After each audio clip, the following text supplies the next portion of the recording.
So, ladies and gentlemen, welcome to yet another special. And this one has to be special. You know, I always tell people that I know people and they don't take me serious. Ladies and gentlemen, my name is Tapelo IroC, known as IroC, not you rock, but we rock. So, let's rock. And welcome to the IroC podcast, the intellectual relations of consciousness. And today,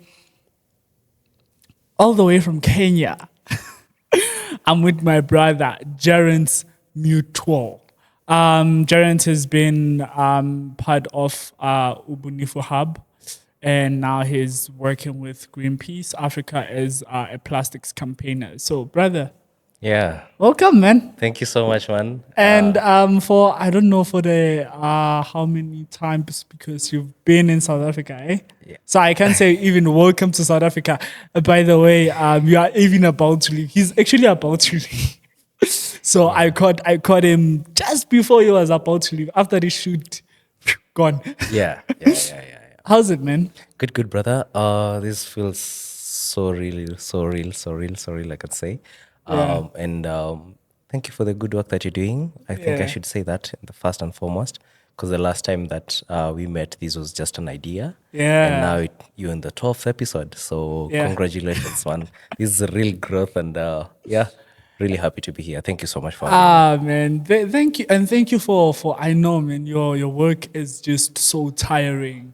You know, you've been all over. You just came from Canada, now South Africa, and it has been tough. But what's your coping mechanism, man? How do you do it? Uh, I usually don't like to say this, but I'm a spiritual being, so Yeah, I believe in one God, yeah, and I pray a lot. sure, Then the second thing is I usually take time off. yeah, My go-to place is usually the forest, and if I can't access any forest because of the current issues that are happening in terms of like people are cutting down trees and everything, so yes, you can't get really good forest to go and relax. I find solace in the swimming pool. So yeah, if I go to the swimming pool and just yeah, dive in for like just stay there for like 2 minutes, then when I come yeah, up out of the water, yes. I feel good. So yes. So for those who don't know you, pretty much the South African audience doesn't. But I know in Kenya, I'm receiving like huge sorry for that.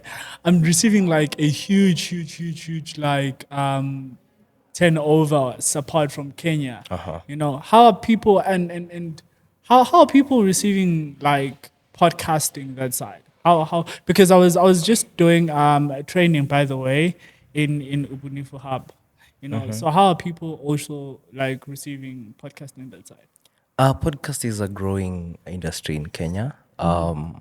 Seems like people don't have much time, like how we used to have in COVID, where people were watching. Yes. So people are more into listening. Yeah. So audiobooks, podcasts are some of the upcoming new trend in Kenya. Yeah. So I'd say like yes, it's a growing habit, and hopefully in the next 2 or 3 years it's gonna be big.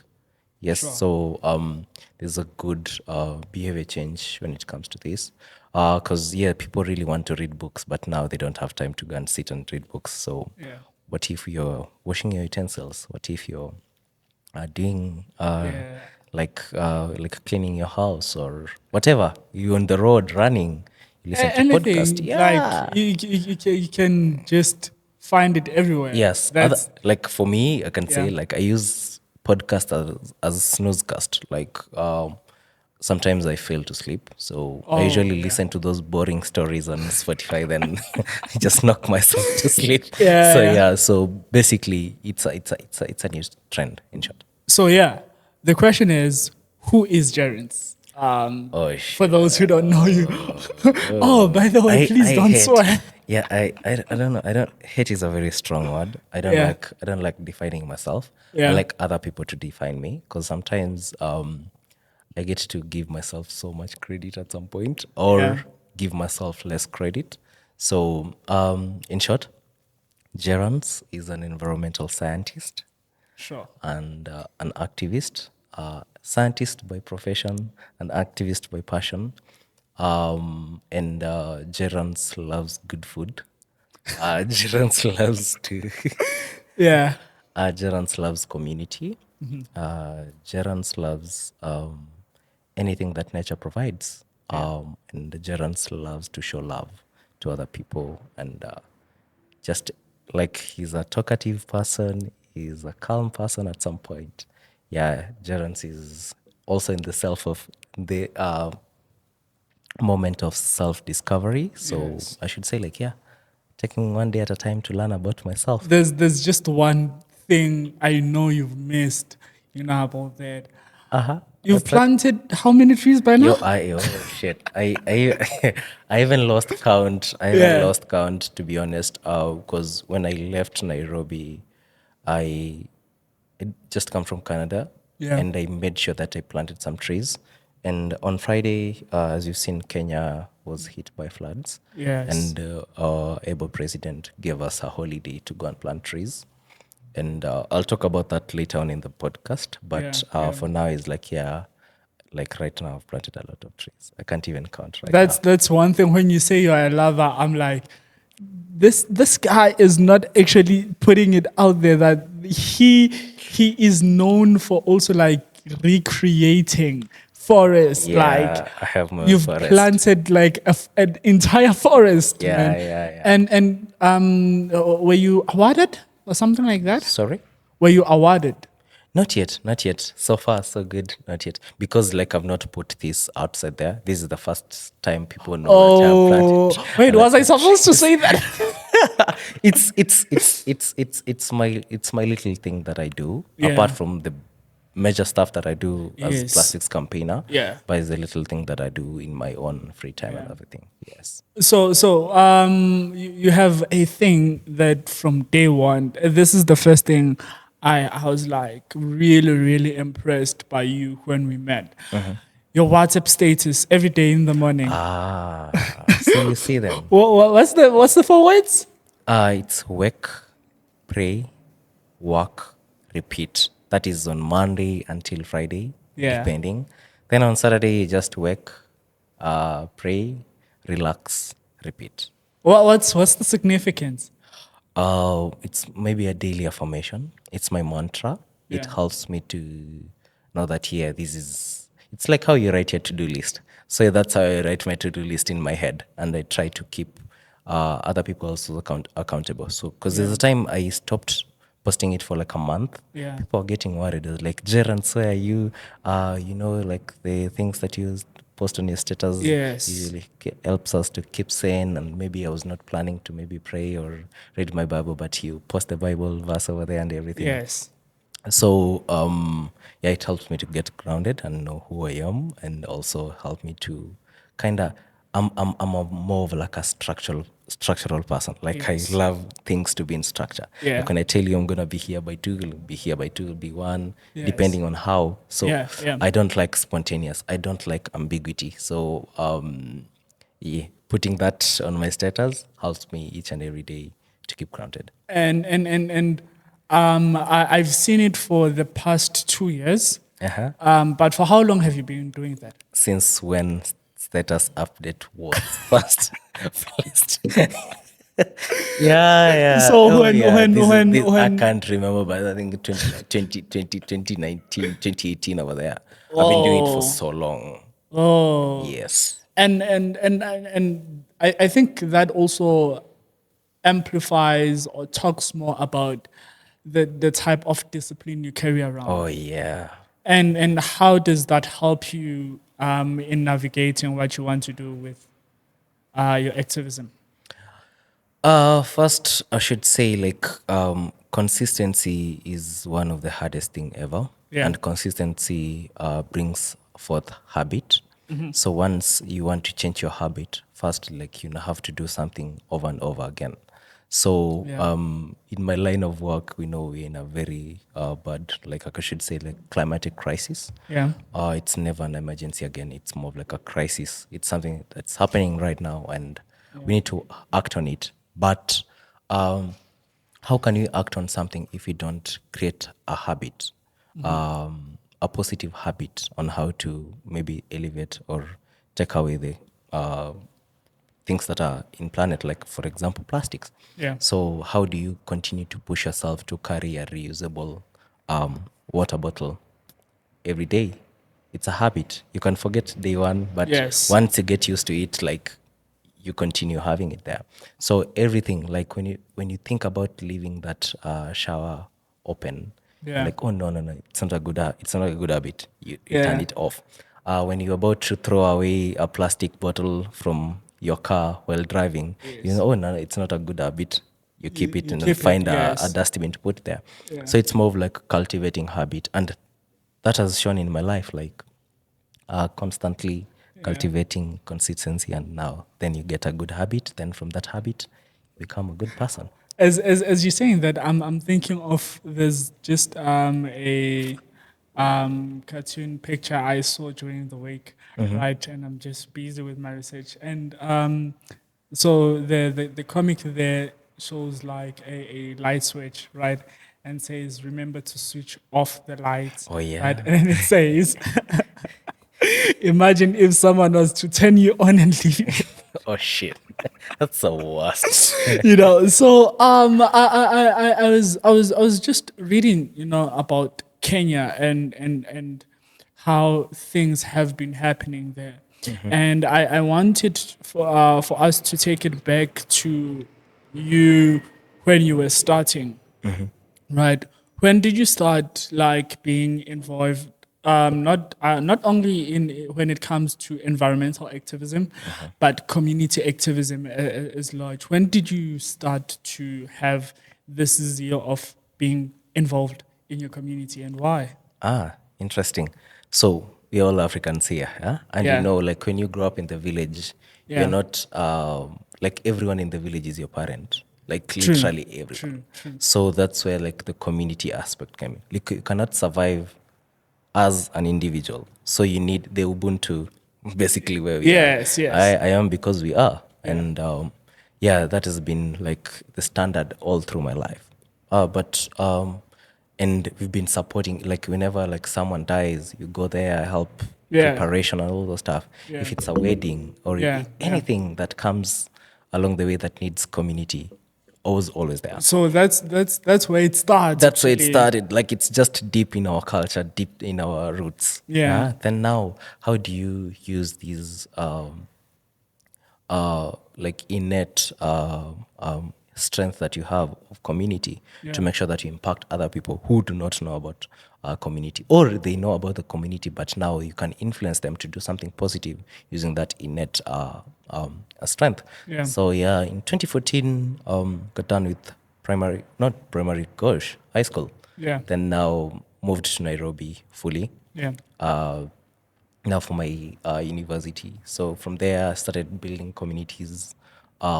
Became the chairperson of Chiromo Environmental Awareness Club. Shout out to my people, and it's a university club, Yes. helping them creating strategies and learning, volunteering, and pushing and learning each and every time. And yeah, all those hard work from then until around 2021 when we were starting the Planet One project. Yeah. And now, like, I used that skills that I'd gained from since I was born Yes. until that moment to build a community of young people who are really, really passionate about the environment, and they didn't have directions. So they Yes. just needed direction and the right knowledge for them to continue pushing in their community, because they were doing some work in the community. Already. Yeah, I cannot deny that. But they were doing something in the community, but they were not doing it the right way. Yes. So like, yeah, they need direction and more knowledge, and also to open up opportunities for them. And yes, that's how like the Planet One project in In Nairobi Nairobi. started. Yes. And after that, I had a bias with plastics, because like this thing I've been doing it since around 2017 Okay. on matters plastics, using Twitter a lot, Yeah. and posting about all these things. And all Yeah. of a sudden, it became really big. And 2017, Kenya banned flat bags, plastics, and yeah, banned single-use plastics bottles from the Nice. national parks and everything. Nice. Through the push of communities and people like me, and Yeah. Then now I'm a fully fledged plastics campaigner for Greenpeace Africa. Congratulations, man. So tell me, how important was it for Kenya or for Nairobi to, sorry, how important was it for Kenya or Nairobi to have like Ubunifu Hub Yo, and the youth actually? Because I'm not only talking about like maybe the place itself, like the city, right, but also the community there. How important was that? it was really needed. As I alluded earlier, it's people in Kenya are more aware of the environmental impact, Yeah. but they don't know. They feel like they don't have the power to do anything about it. And Ubunifu Hub really came in to bridge that gap. To know Yeah. that yes, you know about the environmental crises that are happening now. Yes. You know what to do exactly. But now we need to make sure that you know that you have the power. As an individual, you can make a change. As a community, you can make a change. Yeah. But now this change, for example, I should say, they were still having this mentality of like, yeah, so long as you can recycle plastics, we are good. Yeah, But yeah, now the fact that less than 10% of plastics ever produced have been recycled. So meaning that 90% of the plastics ever produced, and remember you're producing right now 400 million metric tons every year Yeah. of plastics, and 10% of these are the only ones that are recycled, and only 4% are being recycled effectively. Meaning that okay. we have almost 96% somewhere in our environment. So you need to change the mindset of the people to understand that what we knew that is the solution is not the solution at all. So now the direction now coming to Bonifor, continue engaging with these youths Yeah. to understand how environment, like anything that's happening in the environment is interlinked, how climate is interlinked to biodiversity loss, how climate is interlinked to economy, how climate is interlinked to plastics, how climate is interlinked to the food that you eat. So for them to just understand that complexity of it in the most layman language was really needed, and that's why we see a lot of movements popping out from Kenya, and Yeah. they are so empowered. They know what they're talking about. Even if you wake them up at 3 a.m. in the morning and tell them, "Yo, what's climate and what's happening in the world? Yes. What's the solution?" They still have it, and they have it in their subconscious mind and also in the conscious mind. Yeah. And I should say, like, yeah, it was a really needed tool to be And there. and tell me, why is the youth, man, I had one of I've never experienced that before. You know, when me and Barbara were doing the podcast training, right? I think it we only had maybe 3 days for people to sign up, and like people came in numbers. Yeah, those What's are what's Kenyans. what's what's what's the importance, or why does the youth prioritize that much of learning? Because whilst they were there, it's not like they were just sitting, you know, almost everyone was like taking notes of like what I was saying, you know, when I was presenting there. Everyone was like literally writing it down, and they had questions that were directly to what I said. Like, if they have a question whilst I'm talking, like they put it down and they'll like engage directly, you know, but with the sense of they want to be educated. Why is that so important for the youth that side?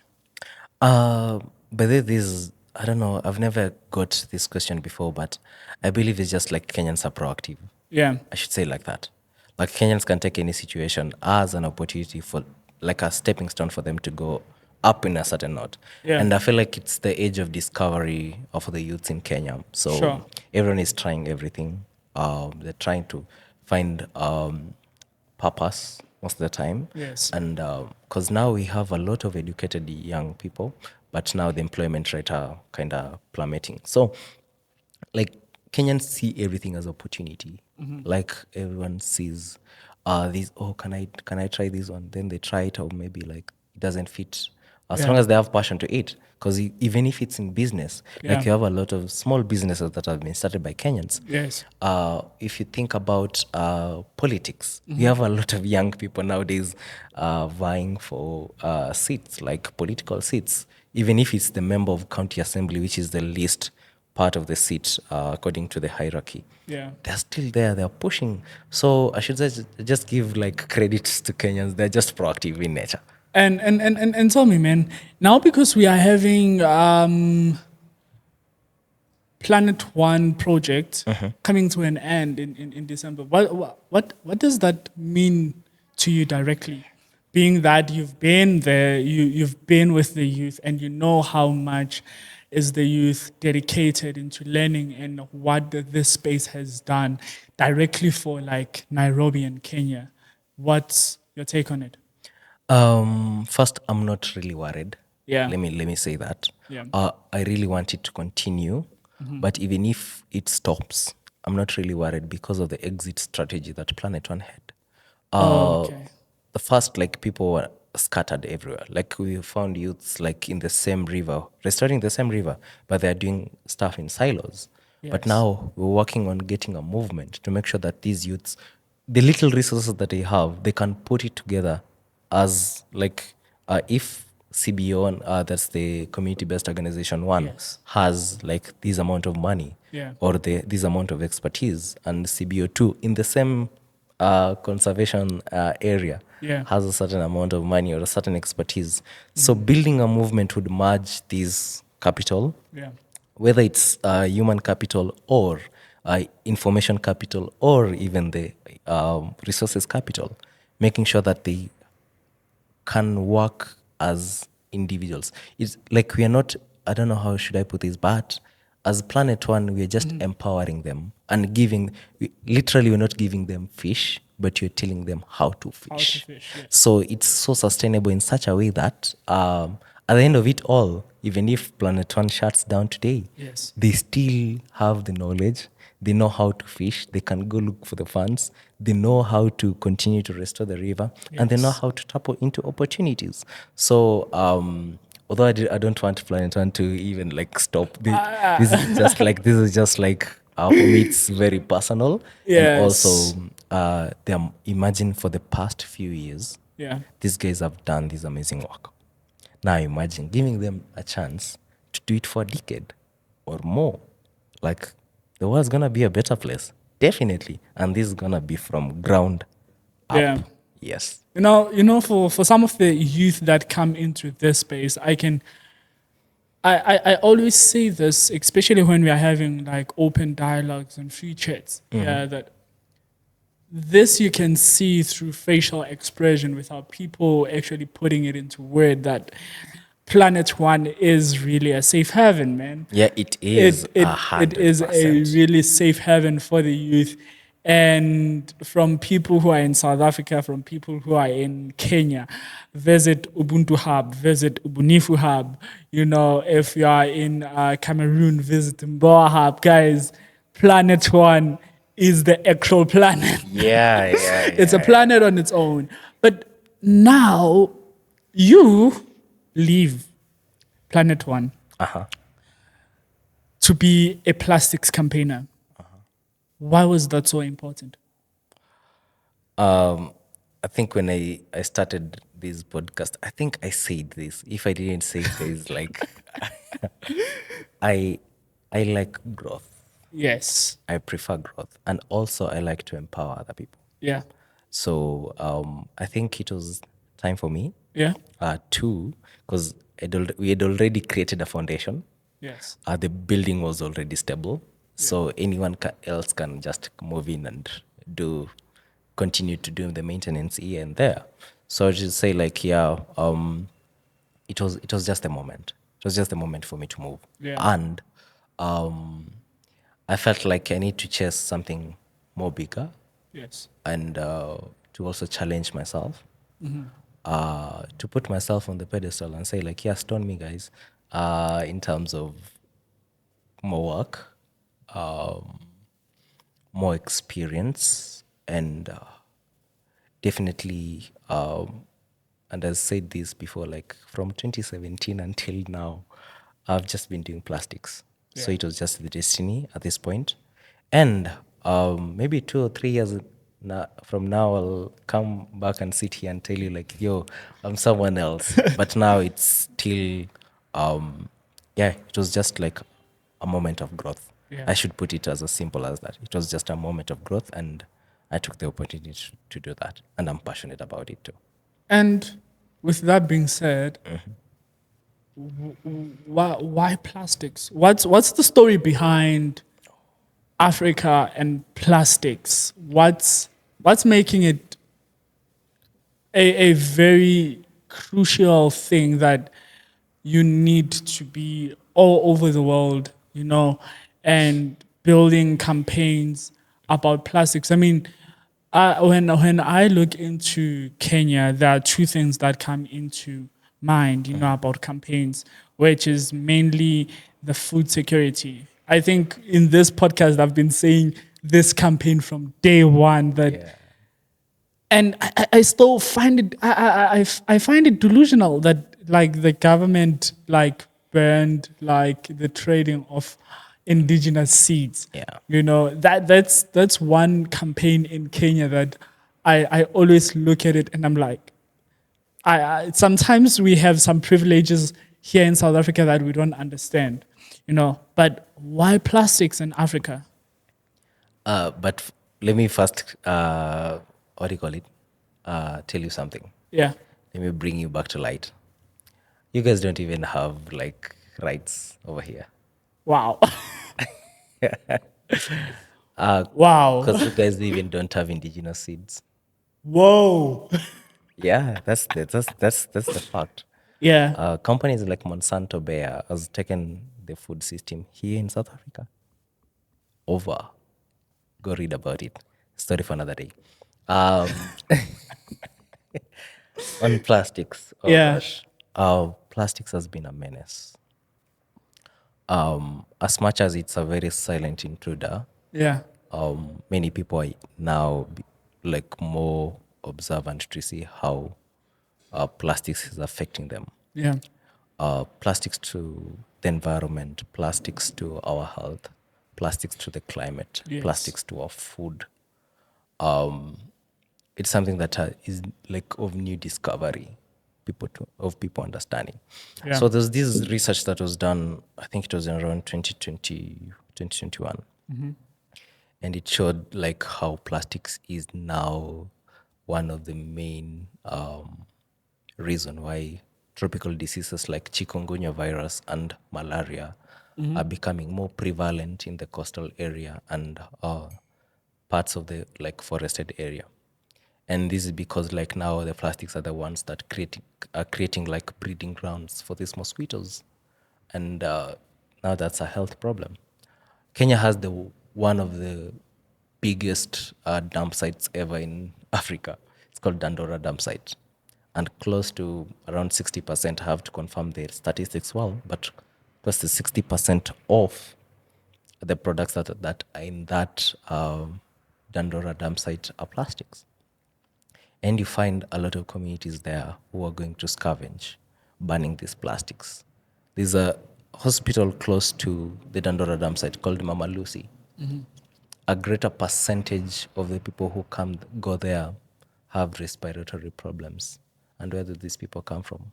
The Dandora dam site. So it's the air quality. It's yeah, because of how you're burning the plastics. Like the waste management Yes. systems work. And to make matters worse is Africa produces 4% the of plastics Yes. and consumes 4% of the plastics. Yes. Where do the extra plastics come from? Now That's that's where West colonialism comes in. that's where I actually wanted to for us to get into. I remember when I was with Barbara in Sweden, and on the podcast we had there with the guys from Armenia. One of the things that we were talking about is how the Western world are having like plastics being dumped, right, in Africa, or Africa being a dump site of the entire population of the world. Yeah. You know, and how does that like contribute to what Africa is right now? Number one, I should say like it's not a more of like an African problem, but more of like global South problem. Because now like the most plastics that are being shipped now goes to Indonesia, not even in Africa. Oh, So in 2018, China banned importation of plastics from the global north for recycling, and they said like, "Yo, we have our own plastics." yeah, So now the Americas and the rest decided now to find good places because we don't have policies. Like we don't, our policies are not being implemented well. We have some policies, but they're not being implemented well. Yeah. And like to make matters worse, like 33 countries in Africa out of 54, they have at least a ban or a policy that bans Burns. plastics or yeah, something of the sort. But their implementation kind of work, and our leaders also are puppets to the north, and they can be used to Yeah. bring in these plastics and also trade deals. Remember, we have so many trade deals in the world. Yes. Yeah, so you can have a trade block and all the stuff, or a bilateral with countries, and say like, "Yo, we have good friendship. So maybe I'll be channeling some plastics." And even Kenya, after even banning the plastics, we had the American Chemistry Council coming at the trade deal, and this trade deal it just had a one-liner that would allow plastics to be imported to Kenya from America. And we have a law that bans plastics. So you find yourself like, oh, what's happening here? And that's the reason why I usually say like plastics crisis is not a waste management problem. It's a production problem. Because I should say like if it was a waste management problem, the Americas and the global north would have like manage their plastics and not ship it down to Africa for us Yeah. to continue calling recycling. And we don't have the infrastructure in the first place, like zero infrastructure to even recycle or manage our own plastics. Now imagine more ships being sent your way to dump plastics over there. Yes. So yeah, now there's a reason why I'm gonna talk about the global plastics treaty maybe. So Yeah. maybe I can just dive into. And bring us into context. What is the Global Plastics Treaty, and how can the viewers get into it? Awesome. So let's start back at home. Yeah. So we have policies. Sure.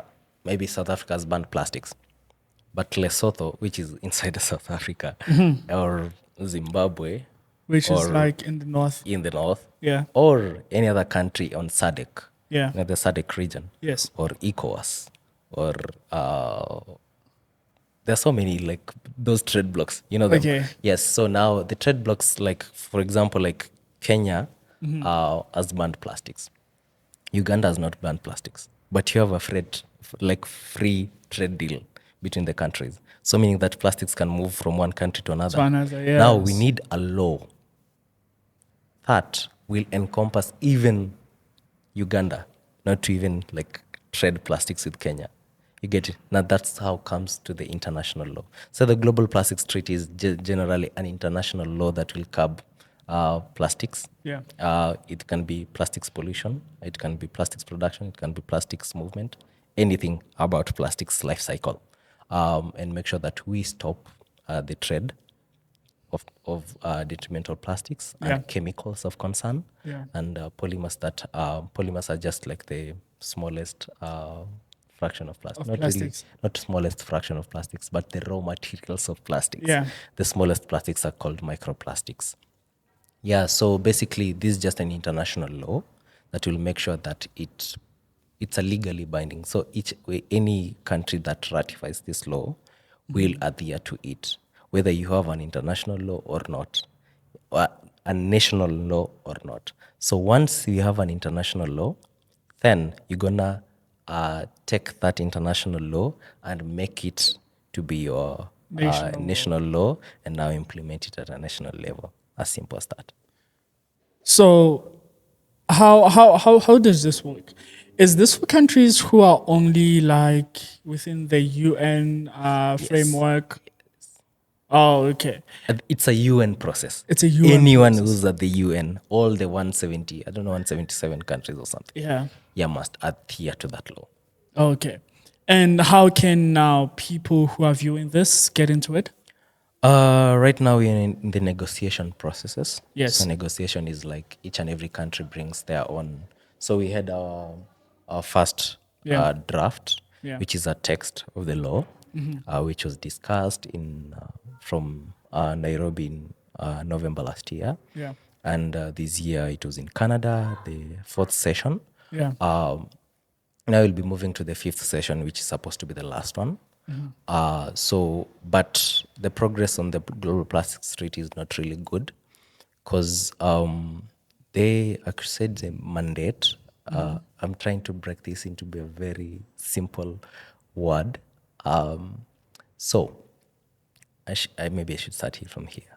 So countries Yeah. come together on something called the United Nations Environmental Assembly.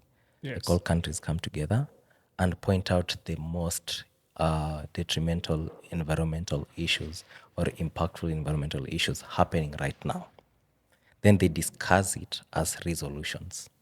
So they resolute to get these things to be discussed and to form maybe to form an international law. Yeah. So at the fifth session of this United Nations Nations. Environmental Assembly, Yes. where all governments come together to discuss the most impacting environmental issue at that point, countries come together and put resolutions on the table. Then countries discuss it and say like, oh, this single, it can be one or two. Yeah. So this single issue is the most detrimental and we need to work on it right now. Yeah. So from there, they form a negotiating committee to make sure they negotiate this law. The same how our parliament works. Okay. So yeah, like basically something is put on the table, they continue discussing it until they agree this is Yeah. the right one. Then they give it to the president seals it and it becomes a law. A law. You get it? Yeah. So it's the same thing. So the government will discuss that one, the international law on curbing plastics pollution, including in the marine environment. Yes. Then after that, it will be signed to a law. So this is the catch. The resolution that we discussed at UNEA 5, the United Nations Environmental Assembly 5, 5. Yeah. said that you need to tackle plastics pollution across its life cycle. So life cycle is from production, Yes. manufacture, like use, And that's and years. disposal. And years. You see? It takes years to like the entire plastics process. Yes. It takes a lifetime. Yes. So now, for the life cycle, which I'm talking about, is like from crude oil, which Yes. makes plastics, Polymer. polymers, until its production and manufacture to make it plastic bottle or plastics, Yes. a bag or something of the sort, to the usage and to the disposal. But we have a problem while ongoing with the same discussion. Is like countries that are producing oil do not want for us to cover the full life cycle, or if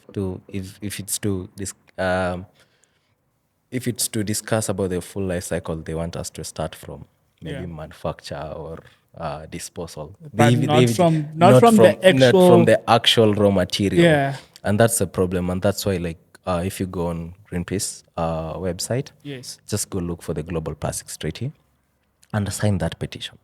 Once you sign that petition, you've already helped us to continue lobbying the government. Tell them, like, for example, like we had a survey before we went for Yes. INC4 Yeah. in Canada, and the survey said like even here in South Africa, 80% of the people in South Africa they think that cutting plastics production is the only way for us to solve the plastics crisis. But whatever the African government is negotiating over there is not showing what the people are saying. So you need to continue to building more public pressure. Yeah. And this public pressure will continue to push our political pressure, our political person, negotiating person, Yeah. to make sure that whatever they're saying on the table at the UN meetings Yeah. are in line with what the local communities are up to. So yeah, let's continue to signing the petition. Join Greenpeace marches if there's anyone around you. And yeah, continue asking us questions on that website. And we'll continue giving you feedback and also help us to know how we're going to campaign to Yes. make sure that we represent you fully. So, ladies and gentlemen, that was Gerance Mutwol, the plastics campaigner for Greenpeace Africa. If you want to sign the treaty, go to www.greenpeace.org or simply just search in any of the search engines that you are using, that you prefer. Just search Greenpeace Africa and the Global Plastics Treaty. Gerance, my friend, what are the last words you want to have, man? I need to let you go. You need to fly back to Kenya, man. Yeah, I need to go home. Yeah. But before you go, I have some South African traditional meal that I've just prepared for you, man. Before you go, I cannot just let you go, man. That's so kind Cannot of you, just man. let you go. But kind of you. what's the last thing you want to say on the IroC podcast before I leave you till we meet again? Yeah. Oh, so Because definitely you need to come back here. yeah. So my stay here in South Africa got me to get to a hotel, and Yeah. in the hotel they were giving me like the sugar pack, and there's a quote that I saw on this sugar pack Yeah. by the founding father of South Africa called Nelson Mandela. May his soul continue resting in peace. Yeah. It says, the habit of attending to small things and of appreciating small courtesies Yeah. is one of the important marks of a good person. So wherever you go, wherever you do, just know that continue to give these small things your very best and continue to show people how you appreciate them in the smallest way possible. And that will show you that you're a good person. And I should say, like, you're a good person to invite me to this session. And I truly, truly appreciate Yeah, it. man. And now Kenyans can come to South Africa without any visa. So it's easy for me to just like come down here. But now I'm very cautious of my carbon footprint when it comes to flying. So Yes. I don't think I'm going to take another flight this year. Or if I take, it will be really, really necessary. Yeah. So I have something here, man. For people who don't know, why is this brother a brother of mine? Do you still remember you this? still have this thing, man? Yo! Early, dang. Yeah, I remember I gave you this like 2 years ago, man. Yeah. Interesting. Cheers, man. I still Can I go keep back it. with it? Back at home? No. No, I wish. Okay. No. All I three of have these, all so three, many. all three of these have stories. I was thinking maybe I was to give you this. No. but This is a gift. These are all gifts. Yeah. And all three of these. Okay. Well, I have you. These two will come to the podcast and people will find out Please, why. let them come. Let them You know, come. Yeah. Gerance, man, thank you for coming, man. And Thank you so much.